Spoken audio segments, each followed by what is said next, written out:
വയനാട്ടിലേക്കുള്ള തുരങ്കപാതയുടെ കടമ്പ കടന്നു എന്നാണ് മാതൃഭൂമി ഒന്നാം പേജിൽ നൽകിയിട്ടുള്ള വാർത്ത. ചില പത്രങ്ങൾ സ്വപ്നം വരിക എന്നൊക്കെ പറയുന്നുണ്ട്. അത് ദേശാഭിമാനി അല്ല പറഞ്ഞിട്ടുള്ളത്, സിറാജ് പോലുള്ള പത്രങ്ങളൊക്കെ സ്വപ്നം വരിക എന്ന് പറയുന്നുണ്ട്. സർക്കാരിനെ സംബന്ധിച്ച് വലിയ വാർത്തയാണത്. ഇപ്പോൾ കേരളത്തെ സംബന്ധിച്ച്, കാരണം കേന്ദ്രമാണ് അക്കാര്യത്തിൽ അനുമതി നൽകിയിട്ടുള്ളത്.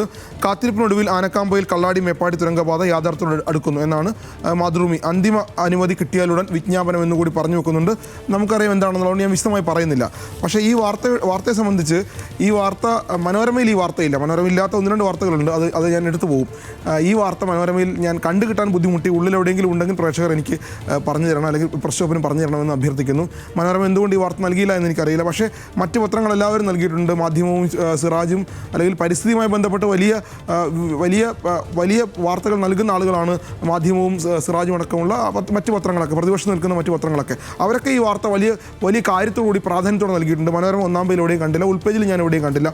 പക്ഷേ പറയാൻ പോകുന്നത് വീക്ഷണത്തെക്കുറിച്ചാണ്. വീക്ഷണം നമുക്കറിയാം, വീക്ഷണത്തിൻ്റെ രാഷ്ട്രീയ സ്വഭാവം നമുക്കറിയാവുന്നതാണ്. വീക്ഷണത്തിൻ്റെ ഹെഡിങ് ഇങ്ങനെയാണ്: ദുരന്തത്തിലേക്ക് തുരക്കുന്നു എന്നാണ്. കോഴിക്കോട് വയനാട് തുരങ്കപാതയ്ക്ക് കേന്ദ്രാനുമതി. 60 ഉപാധികളുമായി പാരിസ്ഥിതിക മന്ത്രാലയത്തിൻ്റെ വിദഗ്ധ സമിതിയുടെ അനുമതിയെക്കുറിച്ചാണ് പറയുന്നത്.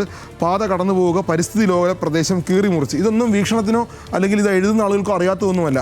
ഇത് വർഷങ്ങളായിട്ടുള്ള കേരളത്തിൻ്റെ ആവശ്യമാണ്. ഈ സർക്കാർ അനുമതി കൊടുത്തതാണ്, അതിന് ഫണ്ട് അനുവദിച്ചതാണ്. ഏതാണ്ട് 2000 കോടി രൂപയോളം അനുവദിച്ചു കഴിഞ്ഞു. 2043 കോടിയാണ് ഈ ഭരണാനുമതി നൽകി കഴിഞ്ഞു. ഇതിന് അന്നൊന്നും ഇല്ലാത്തൊരു വികാരമാണ് വീക്ഷണത്തിന് പെട്ടെന്നുണ്ടാകുന്നത്. ദുരന്തത്തിലേക്ക് തുരക്കുന്നു എന്നൊക്കെ എഴുതി വിടാൻ എങ്ങനെ കഴിയുമെന്ന് എനിക്കറിയില്ല. കേരളത്തിൻ്റെ ഒരു വലിയ വികസന സ്വപ്നമാണ്. ഈ ദുരന്തം സംഭവിക്കുന്നത് ഒരുപക്ഷെ വീക്ഷണം പറയാൻ പോകുന്നത് പ്രകൃതി ദുരന്തങ്ങളായിരിക്കാം. ഈ തുരങ്കം പോകുമ്പോൾ ഉണ്ടാകുന്ന പ്രകൃതി ദുരന്തങ്ങളായിരിക്കാം. അതിനെയൊക്കെ മറികടക്കാനാണ് ഈ 60 ഉപാധികൾ എങ്ങനെ പരിസ്ഥിതിയെ ദോഷകരമായി ബാധിക്കാത്ത രീതിയിൽ, അതും വീക്ഷണം പറയുന്നുണ്ട് 60 ഉപാധികൾ എന്നുള്ളത്. പക്ഷേ അതൊക്കെ മറന്നുകൊണ്ടാണ് ഈ ഹെഡിങ് ഇട്ടതെന്നാണ് എനിക്ക് തോന്നുന്നത്, പ്രക്ഷോഭത്തിന് തോന്നുന്നത്. മനോരമ ഈ വാർത്ത കൈകാര്യം ചെയ്തിട്ടില്ല എന്നുകൂടി പറയുന്നു. അടുത്ത വാർത്തയിലേക്ക് വേഗം പോയാൽ, ഈ വന്യജീവികളെ കൊല്ലുന്ന